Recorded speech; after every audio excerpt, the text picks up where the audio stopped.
I don't know what kind of introduction that was because I couldn't understand a word. I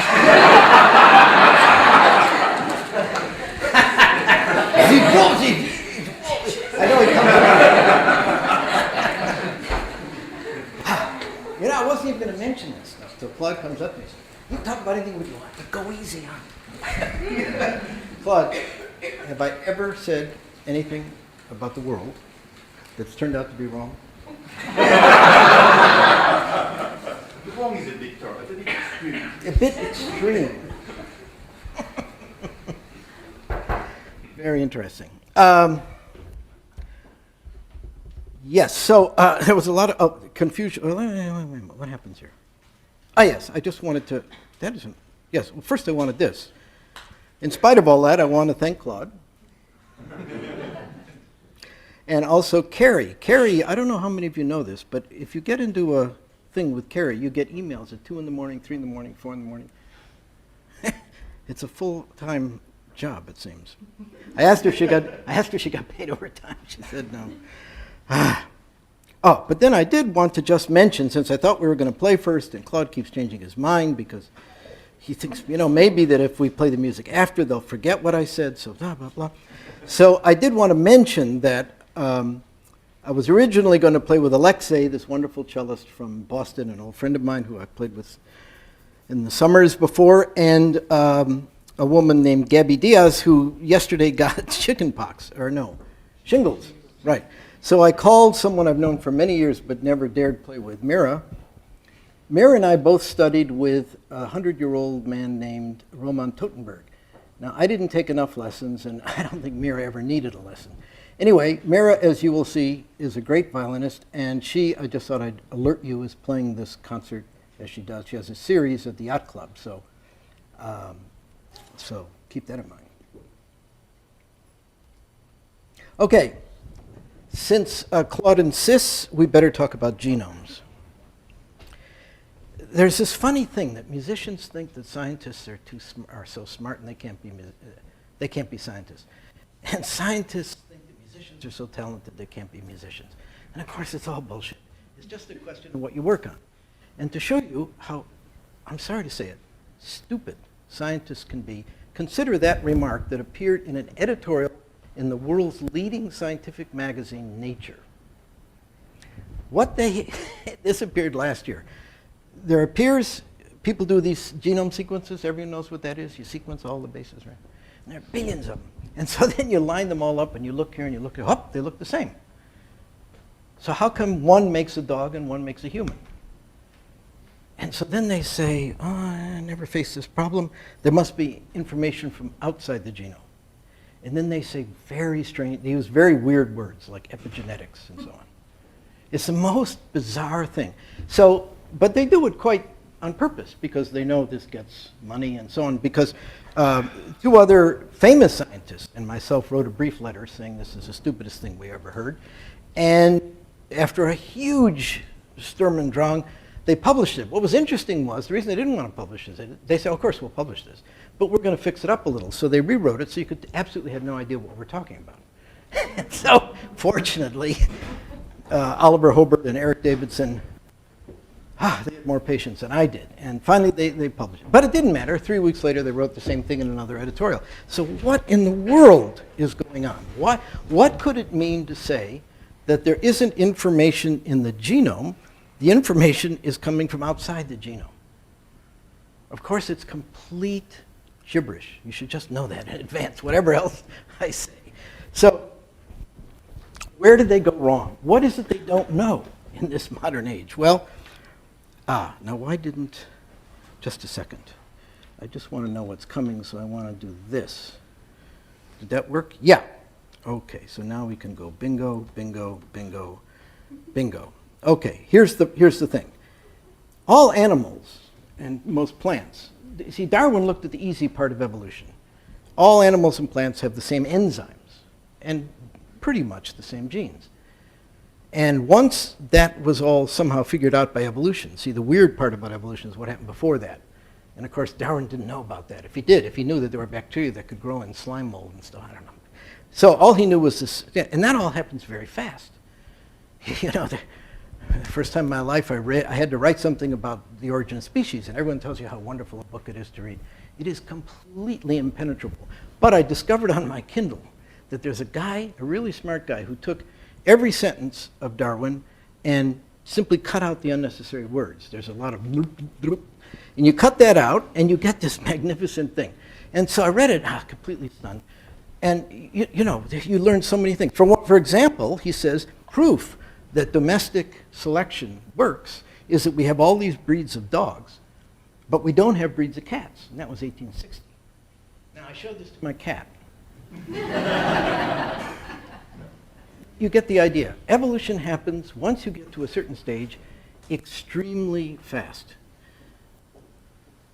So that's something to keep in mind. The other thing to keep in mind is that, of course, had these people at Nature thought for a minute, that this problem of the same enzymes and the same genes is actually the same as the problem of development. Your head, your hair cells, and they have the same genome, the same DNA sequence as your toes. So how did that happen? I mean, of course, there was a while when people thought that that wasn't true and that you blah, blah, blah, and you cut chopping off the tails and so on and so forth. But it's something, and that was the genius of Jacob and Monod. Glad that Claude mentioned them, to fundamentally explain how all this works. And it is astounding to me, people today, in their effort to be mysterious and scientific, seem to have forgotten it. Even people who edit major journals, and I don't know what, if any of you are from the public, this is supposed to be a public lecture. Are some of you not scientists? You must think the science, yeah, see. Must think. Yet.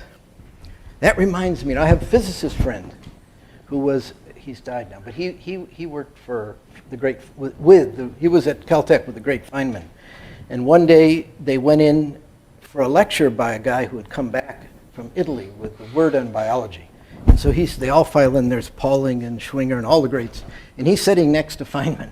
And the guy starts to talk, and within 10 minutes, it's absolutely clear. It's complete bullshit. So Sidney turns to Feynman and says, Dick, isn't it amazing how when you're young, you can do such great work, and when you get old, it can be such nonsense. And Feynman turned to him and said, yeah, Sidney, and then let's hope in your case, it's the other way around. So anyway, where were we? Don't get me started. Okay, so obviously, the answer to the problem of development is the same as the problem of evolution. You regulate genes differentially. You express them in different patterns. Now, have I insulted you yet, Claude? No? Oh, it's okay. My God. I was asked to give a talk at the Institut Pasteur in honor of the millionth anniversary of Jacob and so on. And so I said, well, tell me, you're talking about epigenetic. What is that? And he said, well, we want you to come and be provocative. In other words, the world has so drifted from real insight that now stating these obvious truths is regarded as provocative. And that's, you're not nervous yet. Okay. So what do we mean by gene regulation? We mean that you express genes. A gene by itself is just a piece of DNA. It gets transcribed into RNA, and whether it gets transcribed or not is a popular way to regulate it. And so the idea is that you take the same genes, and during development, something happens so that you end up expressing certain genes here and certain genes there, and some different patterns, and blah, blah. How is this achieved, and how might it evolve? We've actually known this for many, many years, this basic thing, but I think it's only recently that that you could explain this in these kinds of terms.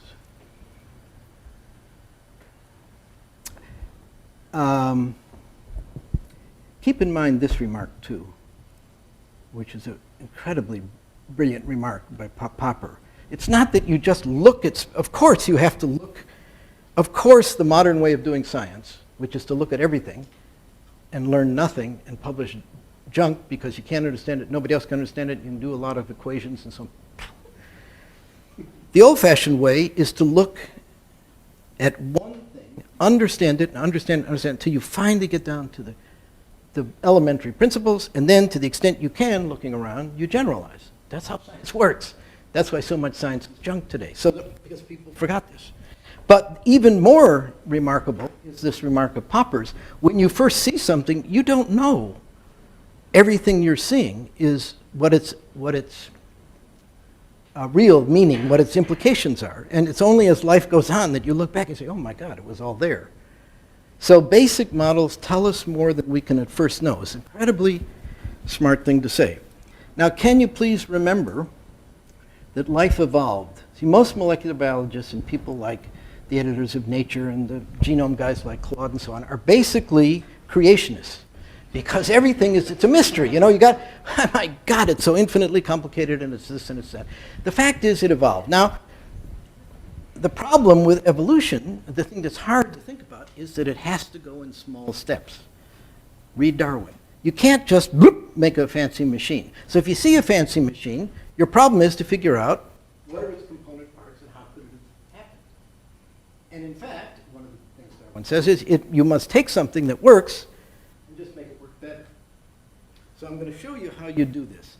There's only one fact, I claim, that you need to know to explain essentially everything, to explain the logic. If you were an engineer or a physicist and you wanted to know what is the logic by which the genomes can be differentially expressed, there may have been some other world do it a different way. But our world depends on this amazing fact.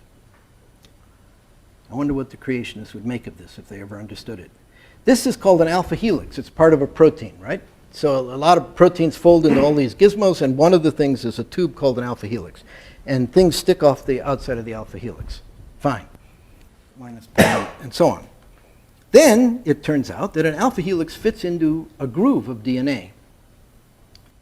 That means that you can make any protein bind, conceptually, to any site on DNA just by having the proper residues sticking out of the alpha helix and having the proper edges of base pairs exposed in the helix.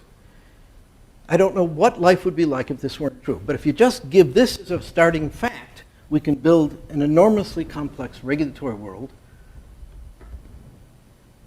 as I'll show you. So for example, imagine we have a protein, and it's got one domain called a carboxyl domain, and it's got an alpha helix. That's just trying to say it's sticking out an alpha helix. So it can stick the alpha helix in the groove. What we need to solve the first problem, which I haven't stated yet, are two regulatory proteins and one enzyme called RNA polymerase. So RNA polymerase is an enzyme that is very similar in all organisms, bacteria to higher eukaryotes, in fact, because it regard the red as one kind of alpha helix, and the red thing here is something that sees it, and another green there. So it binds to this thing, and then it copies the gene. That's called activating. It's called a gene being transcribed. So all we need is this one enzyme. And it's not surprising that all animals have essentially the same enzyme. They have a lot of other junk that goes with it, but it doesn't matter. So let's take that and make our starting point, a biphasic switch. If you're going to develop and use genes differentially, you want to have some way you can turn on one gene, turn off another. So then you want to turn off that one. Now you're going to, so for example, let's say we take these two genes. You see that when the one on the top is on, the one on the bottom, the one on the right is off, the one on the left is on, the one on the right is off, the one on the right is on, the one on the, how do you do that? Well, now I'm going to show you something truly amazing. This is done on my iPad. Do you know this drawing program? It's just fantastic. It helps if you have thinner fingers. But anyway, it's unbelievable what you can do. You probably will not be able to read this. But the idea, okay, so here are two genes, A and B. The only difference between, then they both will say, can attract RNA polymerase, and they both can be transcribed.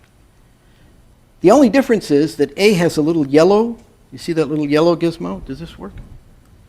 Yeah, that's good. What now? Well, I could. Oh, there we go. Okay, so now, oh, brilliant. I see. Now, how do you make the light? This thing? Yeah. See that little yellow thing? That's maybe 10 base pairs. And this is a little blue thing. It's maybe 10 base pairs. Okay. So now, let's say by chance, RNA polymerase transcribes the gene to the left. That gene to the left encodes a protein that has a little blue alpha helix sticking off it. So it's going to bind there. When it binds there, it turns it off. Now, if we continue, the guy on the right will make a little protein with a little red alpha helix, and it will, when it's on, the other guy's off. So all you need are proteins with red and blue bits of Velcro, I like to call them, as long as they can see specific Velcro sites on the DNA, and you can already make a biphasic switch. When one guy's on, the other guy's off. And these are found throughout nature. Stop me if it's... I haven't insulted anybody yet? No.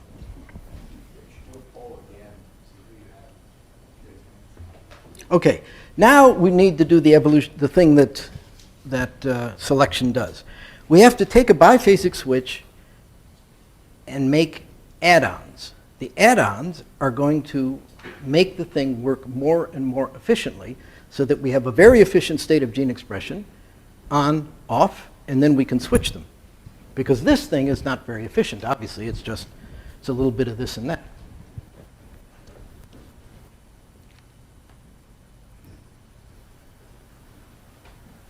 Now, I'll just say, every single thing I'm going to talk about for the next bit involves simply proteins, one enzyme, and the proteins have a surface. An alpha helix, maybe two, so that they can touch either DNA or touch one another. Nothing else is required. It's almost embarrassingly simple to do all this very fancy stuff that I'm about to do. The Greeks showed their profundity by their love of surfaces. Nietzsche. Okay. First, we need the concept of gene activation, which I must say I grew up with. It was something Jacob and Monod, Monod strictly forbid anyone to discuss this because he said everything could be done with repressors, and it turns out he was wrong, but you know, he's right about everything else. And it has a kind of an erotic quality. And it turns out that it's, of course, a completely ridiculous name. Nothing gets activated, neither the gene nor the polymerase nor anything. What happens is, if RNA polymerase wants to bind to a gene, to its sequence, it does that at a certain frequency. And if you take out all regulation, all genes are on a little bit. Now, if you add a protein that binds to a site that can simultaneously touch the DNA and touch the polymerase, you now have recruited, we say, the polymerase to that particular gene. You've increased the strength of its binding. And this is, I told the kids this morning, it's a terrible thing to say. Are there any chemists in the audience? Because I get in a lot of trouble for this. Well, see, the reason molecular biology is hard, especially for chemists, is that these interactions are very weak. We're talking a factor of 10 here. That's a kilocalorie. That means you just have one amino or two amino acids, and so if you go do something vulgar, like open up cells and start, mixing things together and biochemistry and all that, you never figure out what's going on. Because if you change the concentration slightly, there is no sure route to figuring this out. That's one thing that we all used to really make a thing of. If you were a molecular biologist in the days, you would say, you're proud to not be an expert in any particular field. If you had to use genetics, if you had to use biochemistry, but they're all suspect. I better not tell you the other thing I was. Okay. No, it's being broadcast.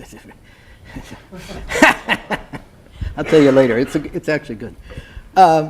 Okay. So now we've actually done something interesting. We've made this gene that's going to turn off the other gene, we've made it work at a higher level. And this protein that's doing it, all it needed was a little bit of Velcro right there in addition to what would be its blue Velcro right there. A fancy add-on that you find everywhere because everything is so simple and weak, the only way you get anything to go with any reliability is if you reiterate the interactions. You do these things cooperatively. So for example, if you took two dimers, you've already got a dimer of this gizmo. If there are two sites on DNA that they can bind to and touch one another, one will bind only in the presence of the other, if the concentrations are right, and they will find this site over random sites very much more efficiently. And everywhere you look, this is cooperativity okay? But that's all, it's just binding reactions. You haven't said anything. Cooperativity is not an allosteric thing, for those of you who know about hemoglobin. It's the same formalism, but it has nothing to do with designing something that changes its shape. It's just a question of whether they can touch. And the touching is not very significant. It's just, right? And so, if we get to this stage of the situation with lambda, since Claude mentioned it, you have now this thing called a repressor. It's called a repressor because it's keeping polymerase from transcribing to the right by including this site.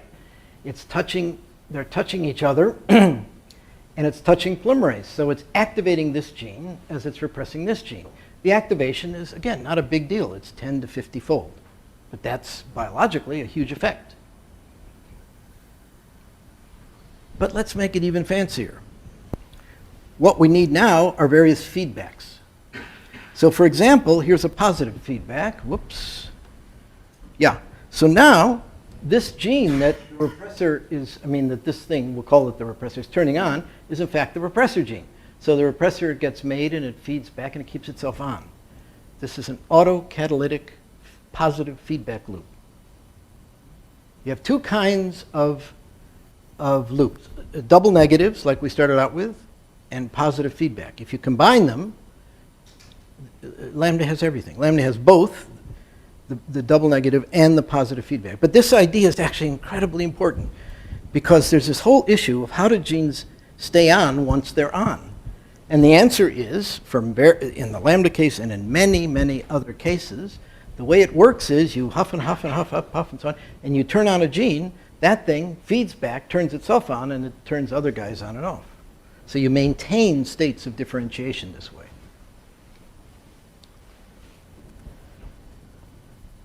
But you say you're not satisfied. Oh, wait a minute. Maybe. Yes. Okay, so is something that's unfortunate. Maybe I should just warn you. You see, you're building a complex world out of very simple elements that follow laws of binding. This is it's called physical chemistry 0. That binding means you have a certain affinity for something, and the more the affinity, the more you're stuck on there. So the thing is that these kinds of reactions are subject to concentration changes. If the concentration of repressor gets too high, you lose the cooperative effect, for example. And if, for example, those two things were different, say A and B, and you were integrating signals by requiring them both to be there to bind to DNA, if the concentration of one gets too high, it doesn't care. This is just a factor of 10. Boom, it'll bind by itself. So the whole system, over and over and over again, you see this, with these feedback networks and so on, you have to, so you say, my God, you're going to do positive autofeedback, negative feedback, but it's all done by binding reactions. It's the easiest thing to evolve in the world. And in this case, the way it's done is by making another site here, but it's weaker than these sites, you see. So only when the repressor concentration gets too high does this thing bind here and turn itself off. It's a governor. So it's turning itself on, again, it gets to a certain level, and then it just holds it there. And then, by the way, if you really want to get serious about it, it turns out that lambda the cooperativity actually goes over 3,000 base pairs. This thing loops back, and now you've got the reasons for this, and so I won't go into. But it's the same picture, it's just another layer of cooperativity. And it looks incredibly intricate and fancy, and all it is a series of binding reactions. Now, what happens as the cells divide? Well, don't worry about that. So, as the cells divide, the repressor is being made, and Jacob and Minot had this figured out perfectly. The thing is autocatalytic. They call them cytoplasmic determinants. As the cells divide, they distribute these cytoplasmic determinants, and once you have one of these things called a lambda lysogen, which is the lambda thing turning itself on but keeping its major genes silent, it's stable forever. It's hilarious to read articles like, one of your colleagues at NYU just wrote a long review in Science, and he says, oh, these feedback loops, they're good for, low organisms, but they're not stable enough for serious organisms. No one's ever seen a more stable feedback loop than this. It goes on forever. The only thing that comes out spontaneously is a mutant, unless you shine UV light on it. UV light destroys the repressor and makes the thing switch. Okay, I said it was a double negative. Well, all right, so here's the other protein. And now that protein that gene is turned on, and the first thing it makes is this thing, which now binds to this site and keeps this totally off. So you have a very fancy, highly cooperative, double negative switch with positive and negative feedback, all done with binding reactions. And you make this extraordinary. So let's just see. We have gene activation and repression. We have cooperativity. We have double negative, repressor and crow. We have a positive and a negative feedback loop. We have DNA looping and action at a distance. We have graded affinity sites on DNA. Well, remember that third site that likes repressor is only used for negative control and so on. Establishment versus maintenance. I haven't gone into that, but you might wonder, well, how do you, if once you're self-perpetuating, how did you get there in the first place? We know the answer to that, but I just won't, unless you want to know, I won't go into that right now. That's what you'd call the differentiated state, and then you hit it with a signal, and it switches. When you look,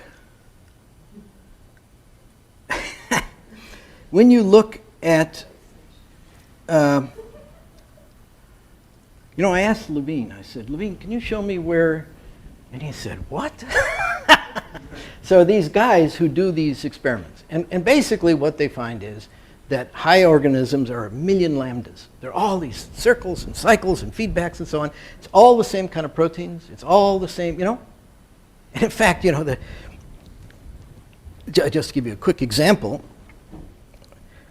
to show you there are no intellectual standards in the field whatsoever, all these people who would say, oh, this stuff can't work in high organisms, there has to be, well, this guy Yamanaka, you heard of Yamanaka? He took 4 proteins that looked just like lambda repressor, but were known to be somehow involved in actin, and he squirted them into fibroblasts, and boom, they became stem cells.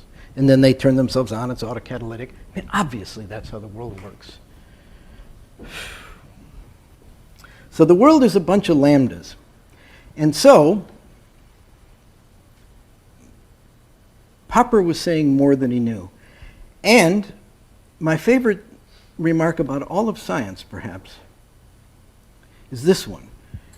This looks complicated, but wouldn't you rather me tell you it is complicated than tell you it is mysterious?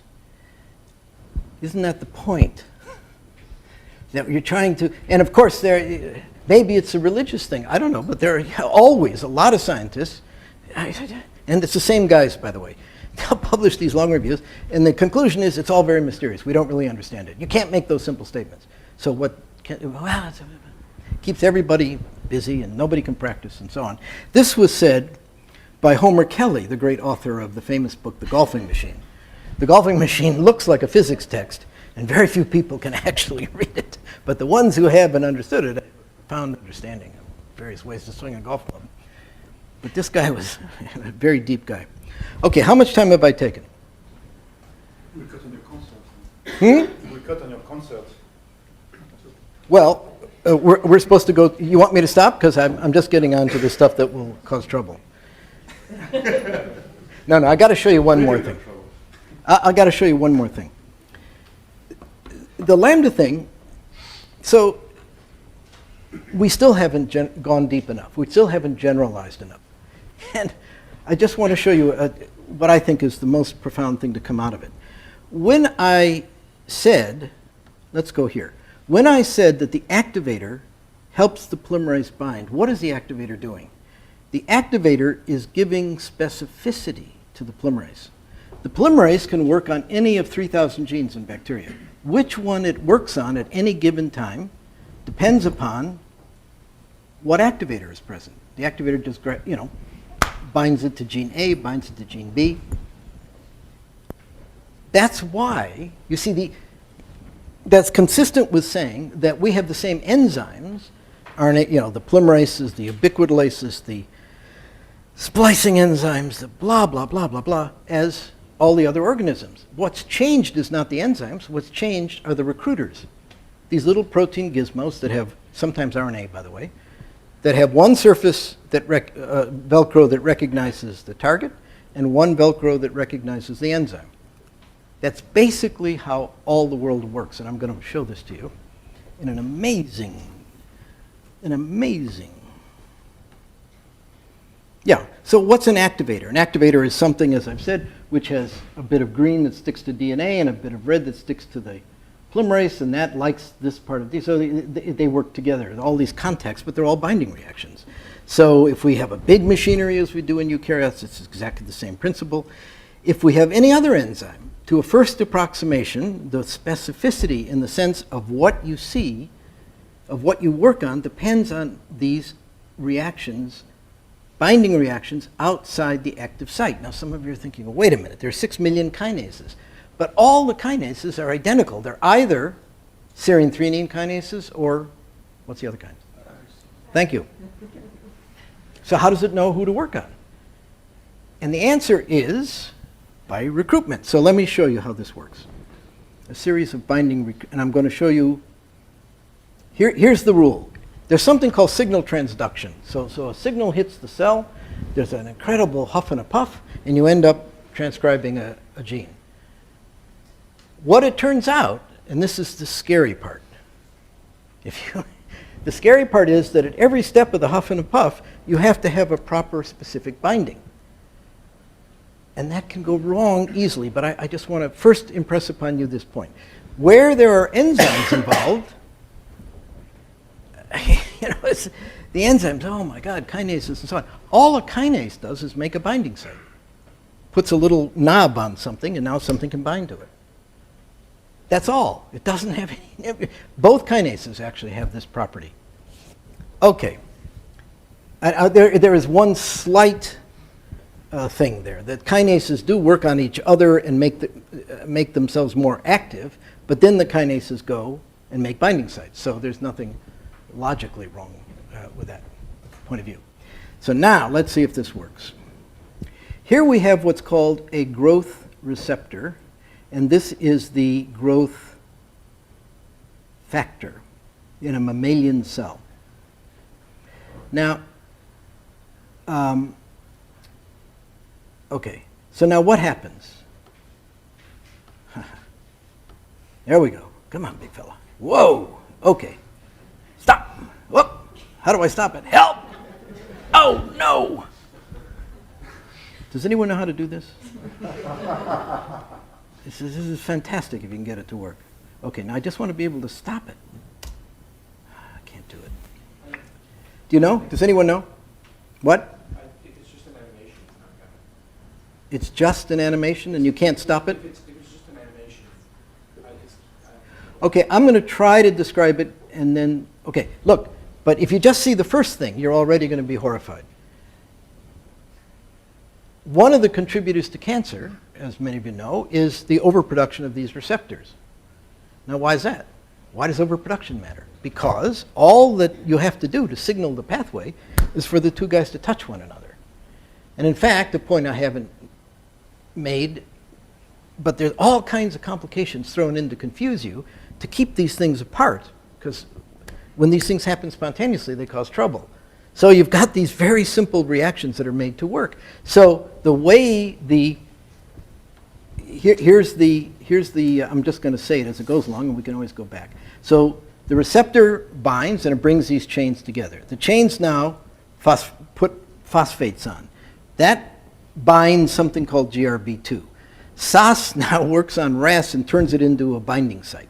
The binding site now recruits a kinase. The kinase puts a the kinase puts a phosphate here. Now we have a new binding site for this kinase.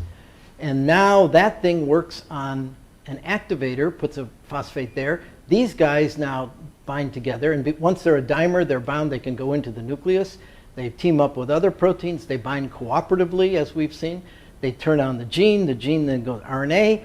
The RNA then gets spliced by the same principle that something recruits the splicing machinery. And so the thing now goes outside, and now if you think about this, in the mother of all recruiting reactions, which I'll explain in a minute, you get a protein. So oops, there we go.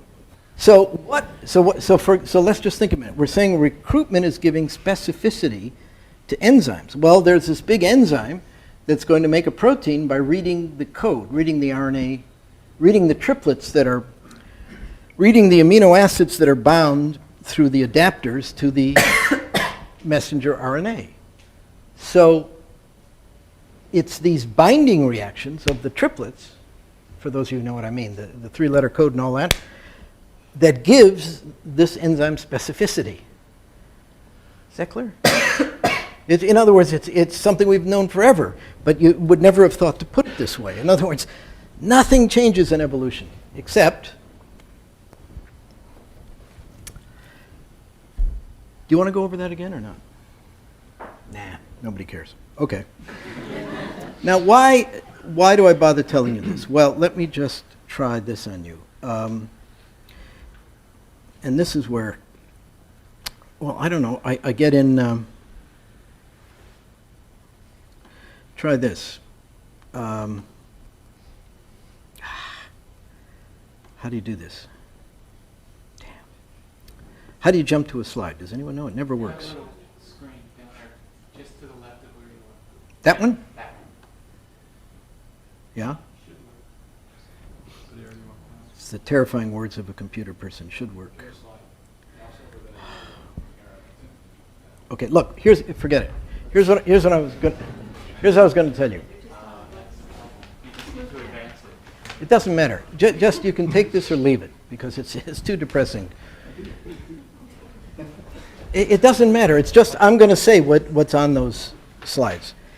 The reason all of this is not, in my view, just a parlor game is that we have this profound thing, and I know this is a genome center, and I applaud the good work, and I hope that Claude and so on. But the fact is that we've had enough experience now to know that the expectations going into genome sequencing, as far as human diseases are concerned, has been a colossal bust. The cancers, you know, the original idea was, oh, there are 3 or 4 or 6 oncogenes, and and it's just not true. What you'd find when you get into these cancers is that most of them have exchanged DNA in various kinds of ways and so on and so forth, and you get a zoo.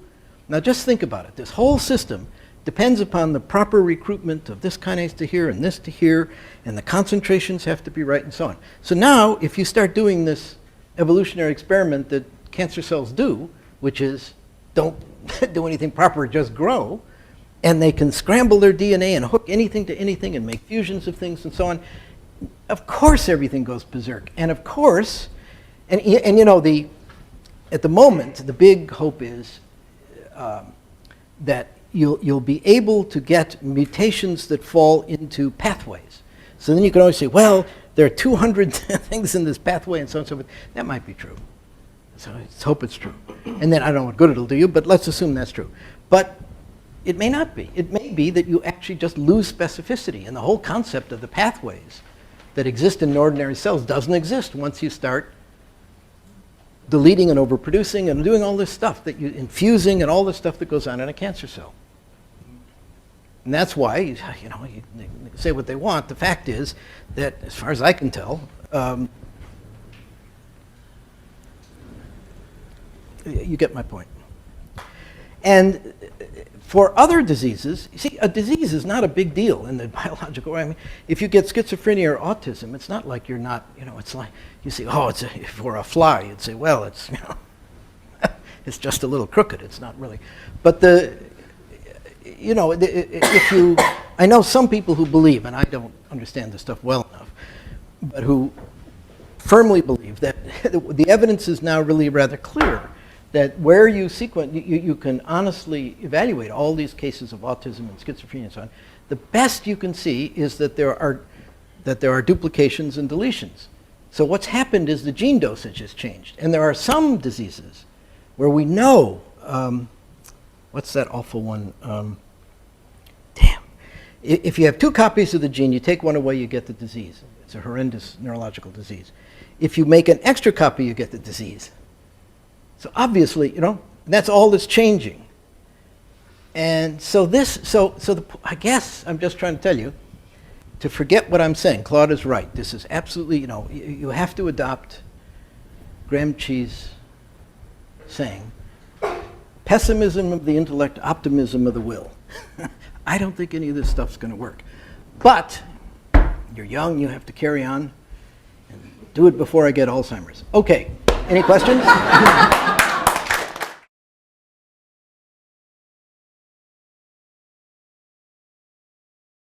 So he was amazingly restrained. So, okay. So to some extent, I think you contradict yourself in the sense that you say, you start by saying there is not enough in a genome to explain the difference between a dog and a human. I mean, you say it was stupid to say that. Yes. But then at the end, you say that you cannot look at the genome sequence of disease and figure out what goes wrong in this disease.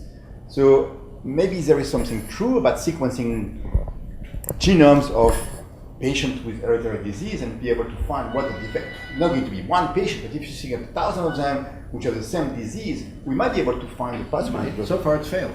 Maybe because so far the predictions of any simple model for cancer or for any of these diseases, I mean that's why the what's it called, the GWAC thing, where they're supposed to correlate the, they've given up. It's complete bust. So now they're going to go sequence individual genomes, and I cannot understand what is the point. The point may be, that there are 12 different ways to get autism, and there are 12 different combinations of 25 different things. Well, so if you could ever figure that out, that means every patient's different. So now what do you do?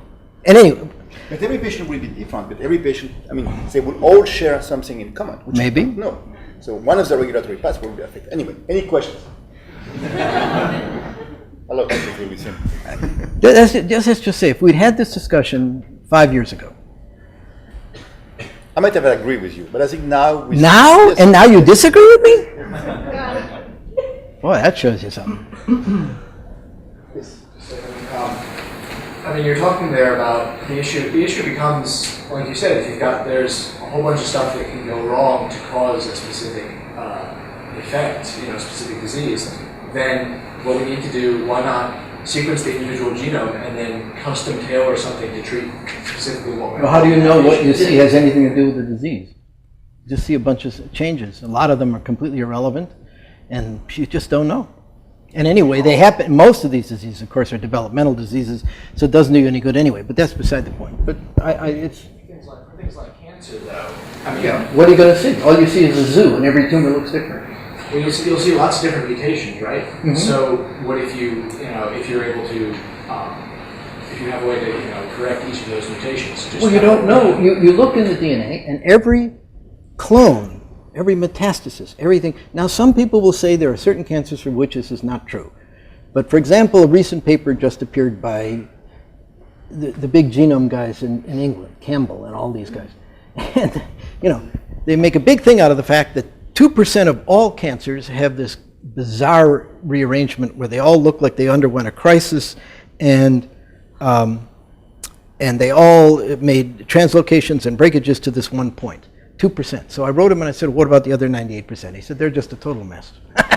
So, you got to keep trying, and maybe so on and so forth. But if you actually look at it, and do you know that if you simply interfere with proper chromosome segregation and so on, you cause tumors? I mean, it's, oncogene schmoncogene.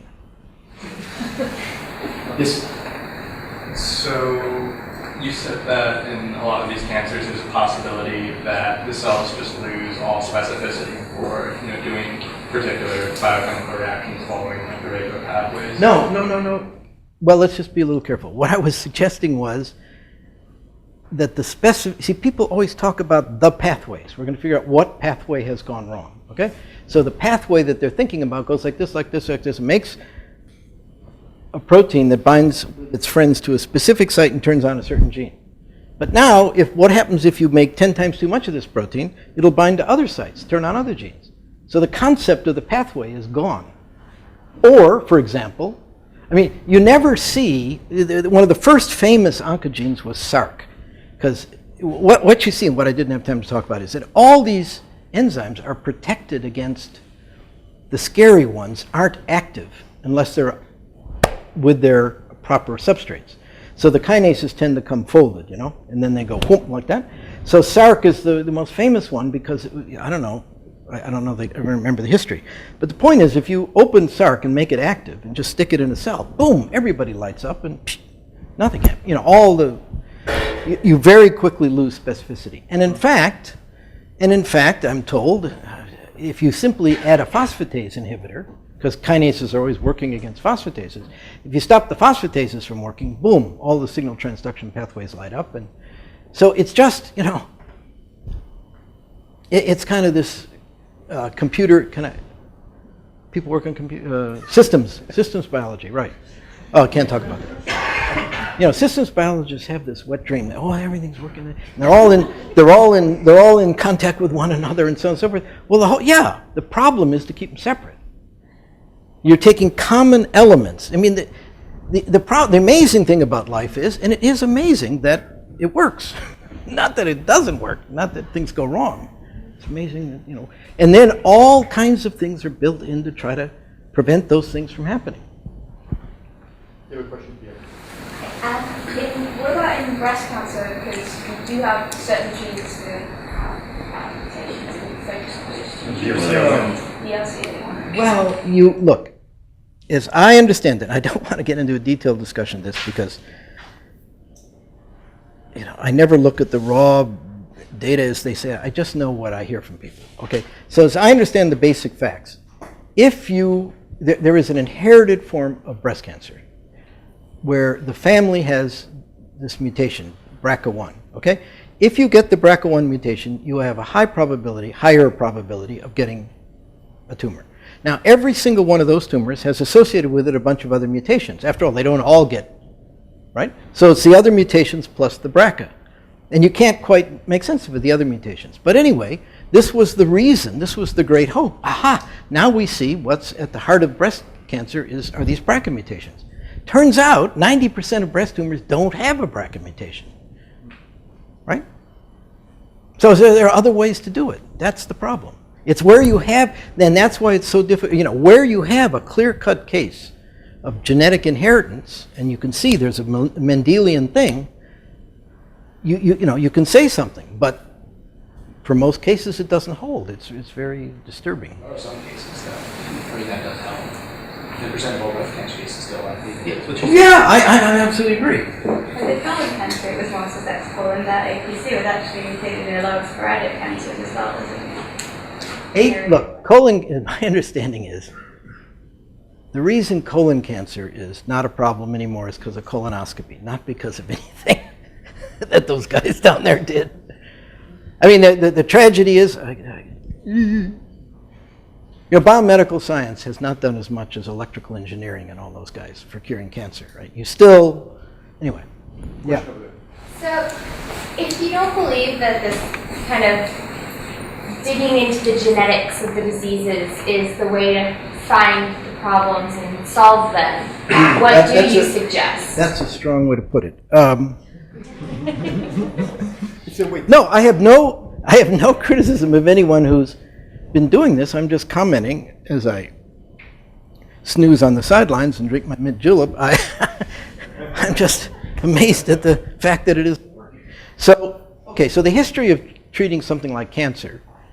Do you know this book by Mukherjee? You should read this book. It's a great book. It's called The History of Cancer. And it's completely blood-curdling because what happened was, you know, they never knew what to do.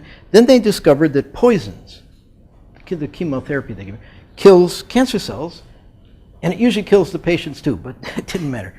So there's this just fantastic, and the surgeons too, you know. So, okay, so the original way of attacking cancer was to try to get what's common to all cancers. And so you get these poisons that kill hopefully all cancer cells. And, you know, what can I say? Some of them, actually, there's some success. Hodgkin's, they cure. Testicular tumors, they cure. It's all the old stuff, cisplatin and so on, I think. So then there was the great age of molecular biology, where we were going to go in and figure out the molecular mechanism and then turn that key. But science is always, in that sense, disillusioning. Just doesn't work that way. And there's one success, and some people will even argue about this thing GLIVAC. What is it? Chronic myelogenous. Blah, blah, blah. So see, the problem is, if there are kinases that are causing a large part of the problem, all the active sites of the kinases look the same. So how are you going to inactivate one without inactivating the others? And so what, the drug companies screen billions of inhibitors and they find something. Blah, blah. GLIVAC supposedly works by holding I've read, I don't know if this is true, holds the kinase in an inactive, curious, and idiosyncratic structure. And now, in fact, once you get past the blast stage, when the things, GLIVAC has absolutely no effect. It's just like everything else. If you get it early enough, so as I understand it, if you get these things early enough, surgery is good, except sometimes it isn't, because sometimes things have already metastasized by the time you... Now, that's why there's a lot of... That's why, to tell you the truth, anti-angiogenesis was such a great idea, right? Because all tumors, the theory needed blood, so if you could just knock out the blood supply, it's a great idea.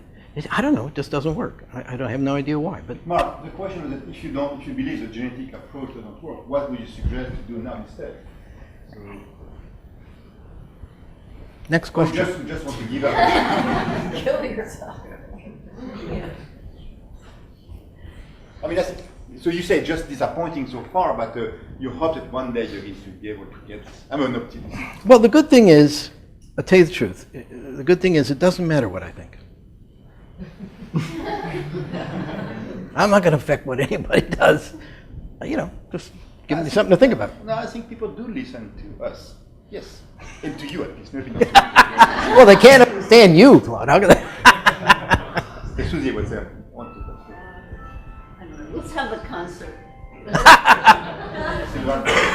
So, two questions really. One is, in a certain sense, the fact that the diseases that the diseases are part of such complex, nonlinear processes, in a way, one should have, so to speak, have been able to expect this if one had realized how complex these life processes are. That there were all these different genes. Well, I don't think it does you very much good to say things are complex, as opposed to what. The question is, in what way are they complex? Yes.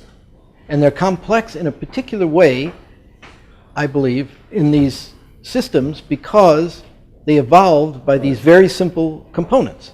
So they're complex in a kind of way that leads them, that poises them to go haywire. They're not just complex. You can make, I don't know, a big computer is complex too, but it's not going to. But in terms of your pessimism, does your pessimism just mean that we're going to need vastly more detailed information about the genetics of particular patients and particular diseases, and not just sort of a generalized pathway, but we're going to need vastly more detailed Well, that's what people, the people who are, that's what some people believe. So, and they know more about it than I do. I don't know. Steve. Yeah. So you've done this beautiful work on lambda and... I haven't worked on lambda for 40 years. I know. Claude hasn't read a No, paper for 40 but- years. but- That's the problem. Actually, you just told us that we can explain everything by that. Yes, that's true. And so, if you think that all of this is like these cool molecular interactions, Cool. and you can break everything down to that, right? Their molecules touch each other. End of story. But that's Well, not entirely. But- Occasionally there's a little allostery and blah, blah. Okay, Yeah. fine. But if you look carefully enough, No, absolutely. I agree with that, but it's not very satisfying on I agree. the level of trying to understand how a whole cell works. Okay, that's a thing. It's like saying the people in the world interact with each other, but that doesn't describe the world, really. yeah, I know a guy. Oh, I know a very okay. good scientist So who. let me just ask you a question. Yeah. Okay? Okay. The question is, like, if you were starting out, what would you think was interesting enough to work on? How to play thirds in tune. Well, And you know, it's a great thing, you know, these books are written, The Absolute Scientific Way to Play Thirds by Dunas. And so I've always thought this was hilarious. What do they think science is? But just recently, you know, reading that Homer Kelly quote, maybe this is a deep remark. Maybe what these people mean is that it's not mysterious. It's very hard and it takes a lot of time, but ultimately it's not mysterious. So if, like Alexei and Mira, you do it when you're a kid and you keep doing it, it'll someday be in tune. It hasn't worked for me yet, but yeah. Do you have to be able to build a cell in order to? No, that's ridiculous. In order to be able to what? Know how to fix a cell. I mean, that is it that type of complexity? Most mechanics can't build a car, but they can fix an engine, right? Well, but they know how the engine is built. They don't have to be able to build it, but all they have to do is pull out a blueprint, and somebody has. Yeah, the trouble is, I think when things go wrong in cells, it's not like there's a particular. That's the problem. The image in the Platonic image is, well, we just got to change the spark plug, and it doesn't work. Okay, we're going to finish with Gloria's question. So this kind of gets back to a little bit about the systems biology aspect. So I'm all in favor. no.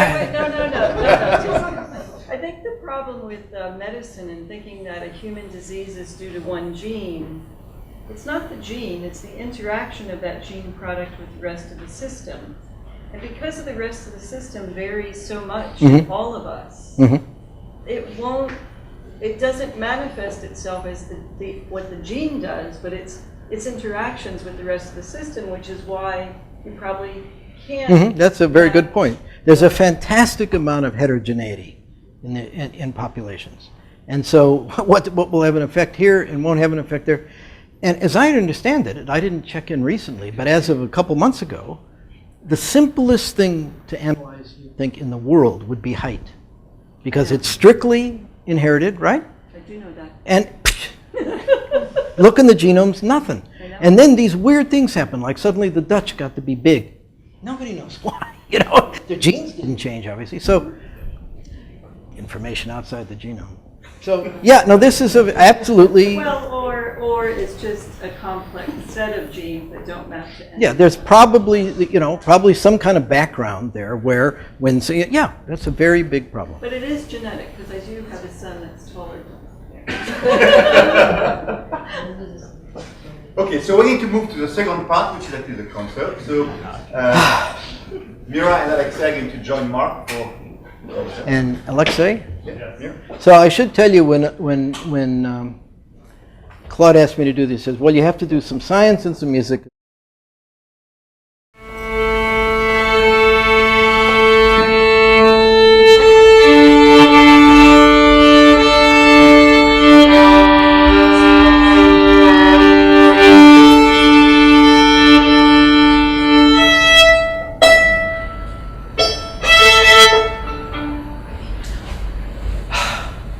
The only time you can boss this man around is just about playing music. Maybe. I know I'm overmatched there. Here it goes.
Now there are just two of us left.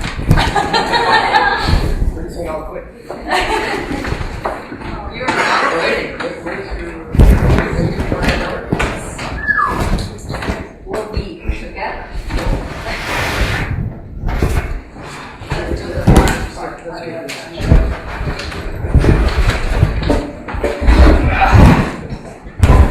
Not as long as you might think.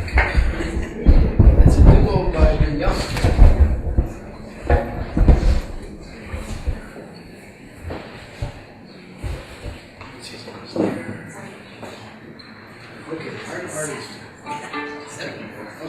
Arranging music is always the most difficult thing.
2 violins and piano. We don't have a piano. The first movement works without a piano.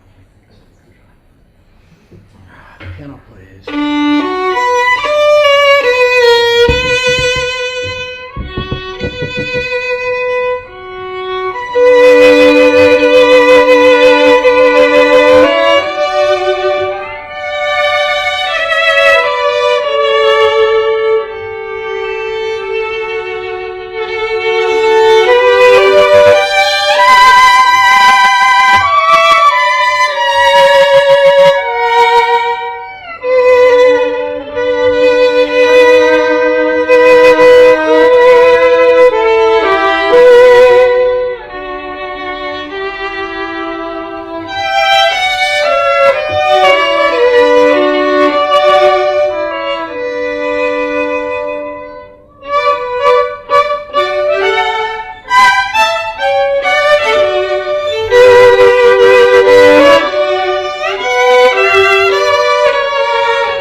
Dinner. One more. Dinner's coming up.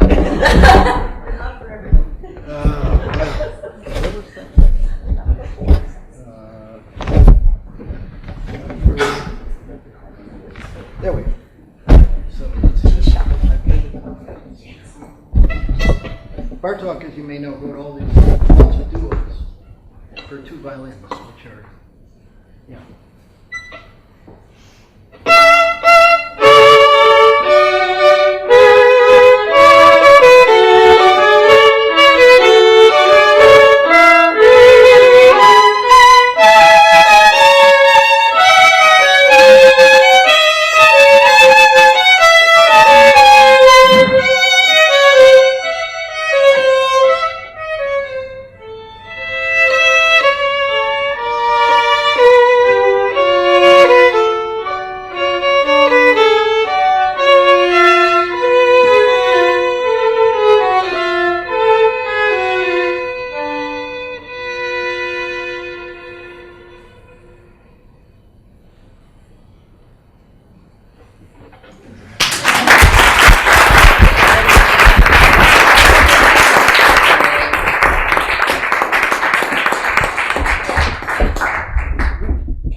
Okay.